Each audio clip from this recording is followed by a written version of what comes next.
This video was brought to you by Stormberg, a better route planner, MisterGreen, Kempower and Marcus Bil. Yo, what's up? We are now at Circle K, the old starting point, and behind me here you see Tesla Model S Palladium. I think it's actually called just Tesla Model S right now. Before it was called Long Range and then Plaid, and the Palladium is the code name for the latest generation Model S and X. But anyway, we're going to do 1,000 kilometer challenge. But I have to tell you guys what happened prior to this video, or this shot, is that normally I would be over there at another gas station with a Kempower charger. And I have to say, man, the Palladium has problems with misaligned charge port. I simply could not latch the big and fat and heavy Kempower plug versus the Palladium. This one, the long range. But then the Plaid, which is the other one I also borrowed from Marcus, by the way, has another alignment problem at home. So when I use AC plug, which is a lot lighter, it just like gluk, gluk, gluk, gluk, gluk. And then it blinks yellow, which means that it's kind of charging slow-ish, and then it doesn't latch properly. So I can just pull out the plug. I haven't tried, and then might make an arc. But yeah, so that's why I'm here, because I wanted to top up at the previous stop, and I tried all the plugs at the Kempower chargers. It didn't work, but you can say blame Kempower. Well, but the Kempower works with all the other cars I tried. And then suddenly when I use Palladium, I have alignment problems at home. It's both of my AC plugs, they have problems versus the Plaid. But then versus this one, no problem, at home at least. But then we have alignment problem versus, yeah, okay, I know you guys see it. But we are now topping up here. Fortunately, it works with ABB, because the ABB plugs, they're not that heavy. You see, for some reason, they're not that heavy. Yeah, all right, so here's the plan. There is another problem, by the way, which is that, I'm gonna show you guys here. You see, this is the Manfrotto. I had to move a little bit here. But this Manfrotto mount here, it's to mount equipment. And then it has this end here that you screw into stuff. For some reason, here's the other shaft, by the way.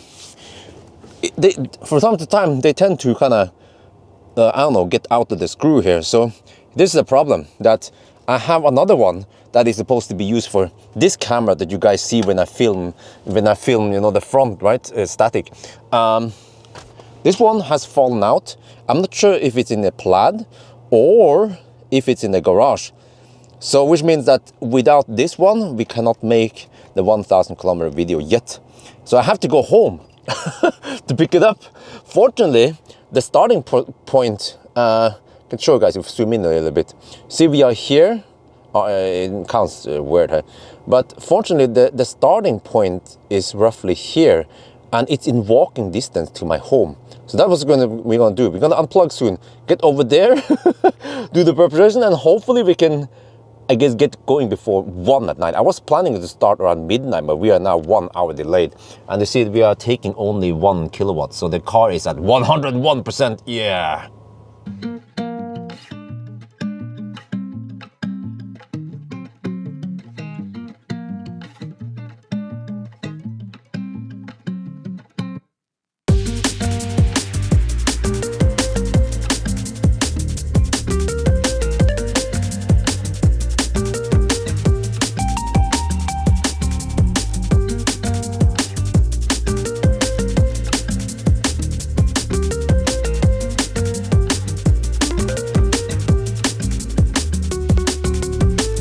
We are now passing by Göteborg. We are about to leave it, but I need to show you guys something. You see, here it's -3 degrees Celsius outside, and just like in the Plaid, I complained that the airflow is not good enough. You see here, I even put medium. Okay, in the Plaid, I didn't know that there is like a low. You can have it on auto, and you can have it on low, medium, or even high.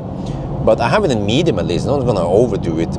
But even in this setting, I feel cold on my knees with the Plaid, and the same thing here, and it's only -3 degrees Celsius. But I figured out a solution. I put my Stormberg jacket here, you see, over my lap here, on my lap I mean, and now I'm not freezing. Yeah, this is what you have to do when you buy the Tesla flagship. No, but really, seriously, this problem, I have not encountered that with the Model 3 and Y, but they have a different air vent design. Here the air vent's kind of, it's here and then it bounces on top here, and it's supposed to kind of go down, but then somehow seems like the airflow or the air distribution here is worse than the Model 3 and Model Y. So, but no problem, because you want an ABC, always bring Stormberg. All right, we're now at Varberg, and just like the Plaid, it's ramping up kind of slow. You see here, 150 kilowatt only, but then I think within just seconds, like 30 seconds, we will hit 250 kilowatts. So 35 degrees Celsius. Here you see also the consumption since Oslo, 234. But also I have to check something else here. The distance is supposed to be 360. So this car is over-reporting distance, but not as much as the Plaid, which is kind of weird because we have exact same tire dimension. Okay, whatever. But I don't have too much. You see, we're already at hundreds. Also, another thing I will point out here is that you see here, this is what we receive from the charger, 170 something kilowatt. But what goes into the battery here is 160. So this car has a dual motor and heat pump. So here it seems like we get around 11, 12 kilowatt of heating power, but Plaid seems to have 14, 15 kilowatt heating power because it has one extra motor for heating up the battery faster. Oh yeah, now we're cooking. 256 kilowatt here, 245 kilowatt here. All right, let's hurry and go to the restroom. I went for, well, they didn't have double sausage bread, but at least 2 single sausage penetration also counts as double sausage penetration. But the problem is that, okay, let me show you here. We are going to Helsingborg. The car already estimates that we have enough, and according to my calculation, we need to spend 45%. And if you go 50%, we have enough. We have 48%. What the heck, man? We have charged for 12 minutes. And we have to leave now. We are receiving 150 kilowatt. It's going too slow. 150 kilowatt. We have to leave now. Let's go. Okay, look here. We have 51% battery, just like with the Plaid. But look here, the car actually reports that we can pull 738 kilowatt from the battery, but we don't get that much when we floor. Let me try. Okay, no, this is, no. Okay, look at this one. No, shit. Okay, let's try it. 500 kilowatt. Oh, that is approved, yes. Let me try again. Let's try hammer again. Okay, look at this one. Slow down a little bit. Then 500. Oh, yeah.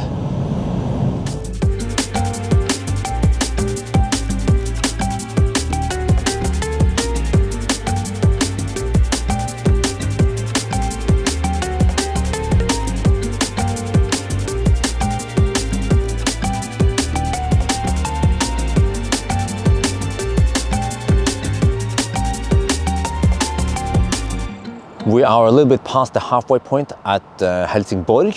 So you see, today it's almost not windy at all. There's almost no wind here, but it's colder. And then we came here at the exact same time as the Plaid. We're just following the Plaid like shadows. But okay, so now we arrive here. Let me show you guys the charging screen. Now we are charging on Ioniq, but from here it will be just the V3 supercharger. Look at that, 209 kilowatt.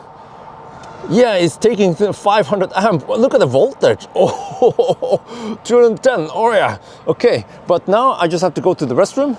It's actually open now. That's good. Move with this cold light. Shit, let's go inside.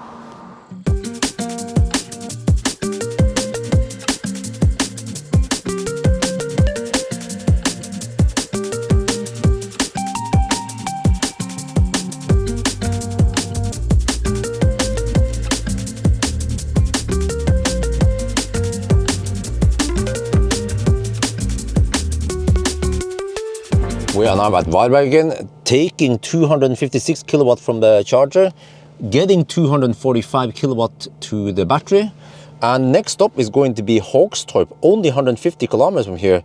So yeah, we have to go to the restroom and then we have to hurry because I calculated we don't need that much. Yeah, like 40% or something. So it's actually getting kind of bright here. You see here at Varberg, but let's go to a gas station. Holy macaroni, we're taking 250 kilowatt now. Whoa, what the heck? I feel like this car is charging faster than the Plaid. Huh? the Plaid is supposed to throttle already now at 25%. What the heck? Wow, look at this. We are actually good to go now. 170. Okay, I'm gonna show you. The trick I do now, I'm not sure if it helps or not, but I keep HVAC off so that when the car tries to heat up the battery, hey, now it's actually cooling down. Okay, I guess we'll just fire up the heater then. Yeah, all right, let's go. We are good to go now. That's it, we are on the move again. That was 11-minute charging stop. So we charged to 46%. And right now the car is giving me some weird false signals, just like the Plaid did. And then I remember with the Plaid I charged too much because I was feeling insecure. The car was like, oh no, you won't get enough and stuff. No, I've done the calculation. We will get enough juice. So we will probably arrive at 5%. Yeah, let's see now. So it's minus 2 degrees Celsius outside. It's 7 in the morning, but it's Sunday morning. So we have to get past Göteborg here early, but there's no rush hour on a Sunday morning. So yeah, we'll see. All right, let's go for it. This is gonna be a good time. I think we might be able to match or maybe even beat the Plaid because it seems like this battery charges faster than the Plaid. So yes, I'm trying to time this so I can do a charging test at the next charger, Hågstorp.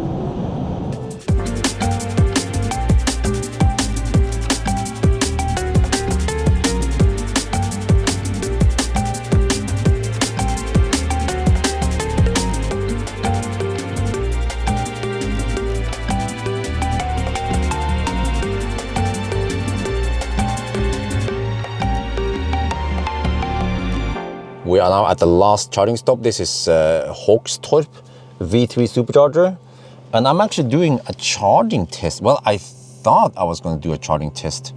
But then somehow, I don't know, but it seems like we are not receiving the maximum speed, which is 250 kilowatt. I might have to go to cleavage, just like I did with the other car. I don't know what's up with this, but did I ever receive 250 kilowatt on this site before? Wait, I remember it was other cars also. I didn't get 250 here, but at least 220, I guess. Okay, whatever. But okay. So I guess just like the model, the Plaid, I will calculate how much I need to go there, I guess. But then I will charge a little bit extra and go to cleavage and do the rest, the charging test there.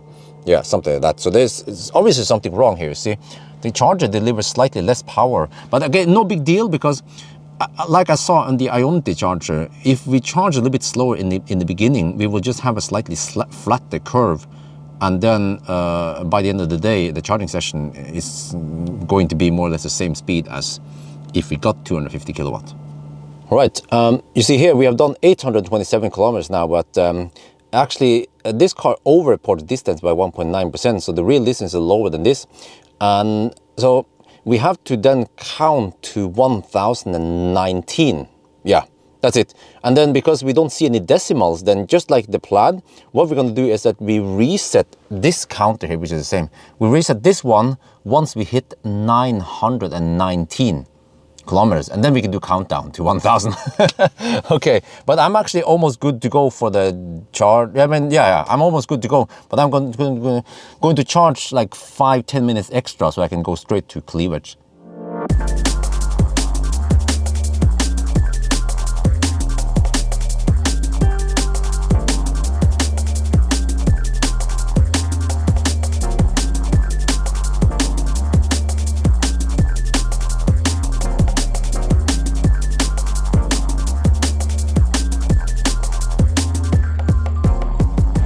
Okay, let's do the countdown. Here, 9990,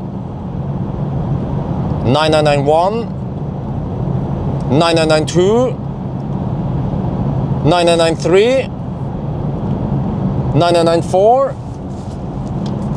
995, 996, 997, 998, 9999, 9999, 1000 time. Whoa, 1011. That means 9 hours and 5 minutes. Consumption 248 watt-hour per kilometer. Wow. Right way back home now, and actually right next to the Model S Plaid. So why was the long range 5 minutes faster than the Plaid? Well, I think it was a combination that long range, this one had slightly lower consumption. It could be because we have wheel caps, but the temperature was different. So it was colder today, but then less wind. So I'm not sure, but in theory the Plaid should maybe consume a little bit more, but I think the difference is actually quite small. I will find out soon when I do the range test with this one. But still, you know, with that small difference, it could seem like the Plaid, they already made it very, very efficient for a freaking triple motor 1020 horsepower car. This one is roughly 700 horsepower, which is still very impressive. And then, but another thing that could lead to slightly faster times today is that we had better charging sessions. I'm not sure why the Plaid wasn't charging optimally. So, okay, there's slight variations there, but yeah, those things together was 5 minutes faster. And actually, this car, this long range in winter is as fast as EQS rear wheel drive in summer. And the EQS had even a bigger battery.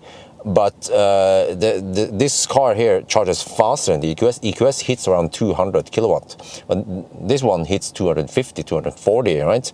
So that's why.